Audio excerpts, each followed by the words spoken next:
So I've been stuck on this Bernardo Kastrup idea for a while now. This is dashboard metaphor. The basic point is that what you see, the trees, the sky, your own hand, isn't a direct window onto reality. It's a representation. Like the gauges in your car, they give you accurate information about the engine, but they are not the engine itself. And it's not like it's a separate thing, like a screen you're holding. You're completely immersed in it. My big problem with this at first was the language. It felt like a word game.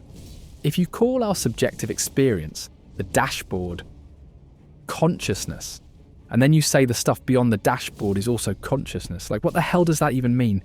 It sounds empty. Physicalists, idealists, everyone agrees there's a reality beyond our senses. We just disagree on what it is.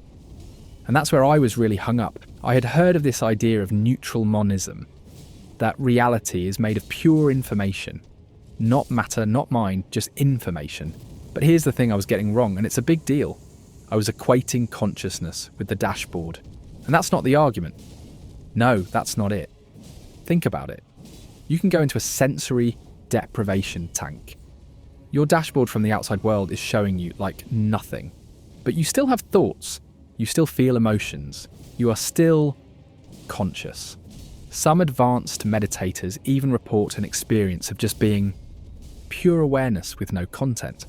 So consciousness is the field in which the dashboard appears. But it's not limited to it. Once you get that, the argument for idealism starts to make a weird amount of sense. At least to me it has. Look, there is one thing we know for certain. Experience exists. I'm having one right now. You can't even deny it without proving it, because the denial itself is an experience. Idealism starts there. It makes one postulate, everything is a configuration of consciousness. Physicalism, on the other hand, makes two. First, it invents this whole other category of stuff, matter, which by definition we can never directly experience.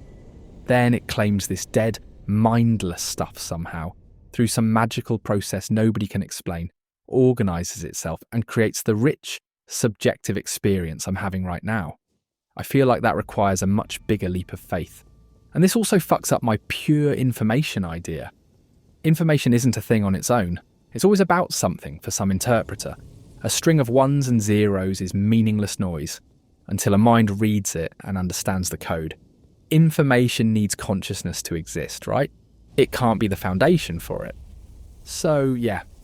I don't think I can ever be 100% certain what the ultimate nature of reality is.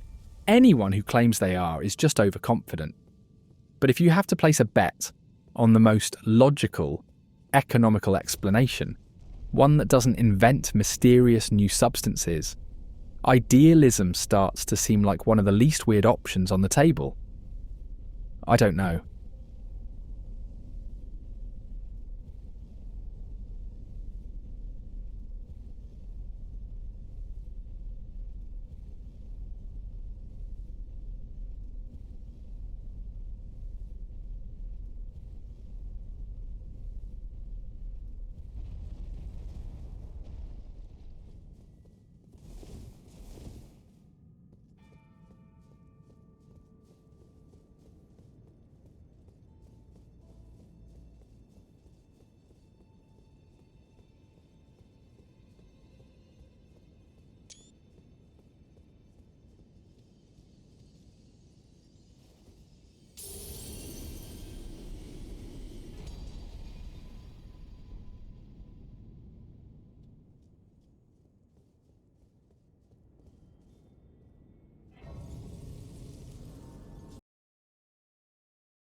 I've been thinking about this idea of loneliness and how we get it completely wrong.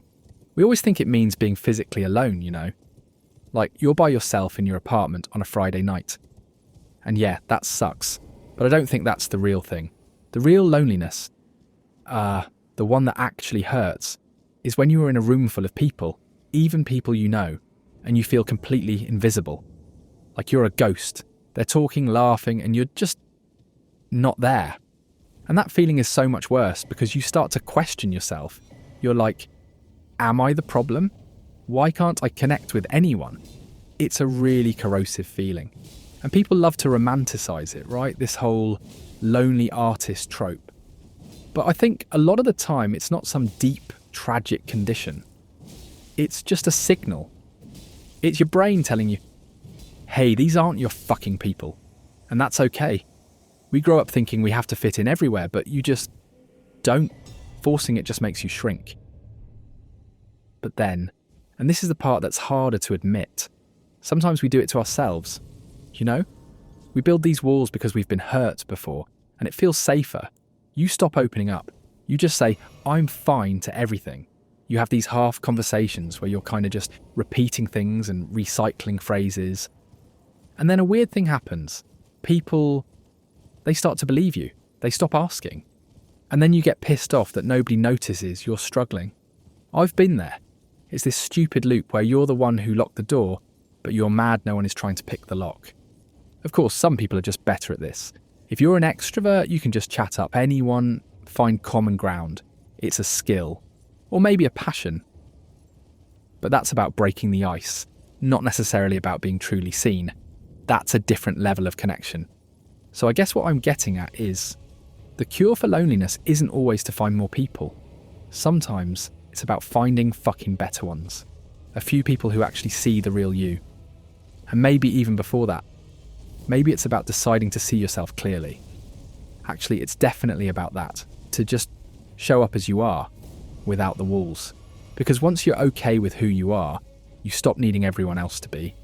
And instead of needing people and thus finding them or searching them out, you'll all sort of just gravitate together. Sounds kind of woo-woo, but I've seen it work.